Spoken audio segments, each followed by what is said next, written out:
અરે ગામડાનો સ્વાદ અને દાદીમાના હાથનો ચસ્કો અને ઈ તે રાઈ જીરુંનો વઘાર અને હિંગની તો સુગંધ આવે અને સ્વાદનો તો તમે પૂછો જ નહીં. એક ટુકડો લીધો હોય તો એ પણ પૂરતો ના પડે.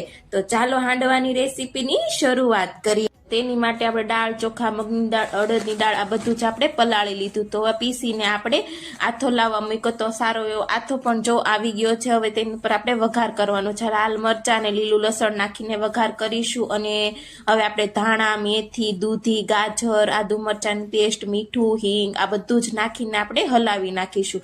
હવે આપણે સોડા નાખવાનું છે. સોડા ઉપર પાણી નાખીશું અને આપણે ફેટી લેવાનું છે. આપણું બેટર તૈયાર છે. વઘાર માટે આપણે જાજુ બધું તેલ લેવાનું છે.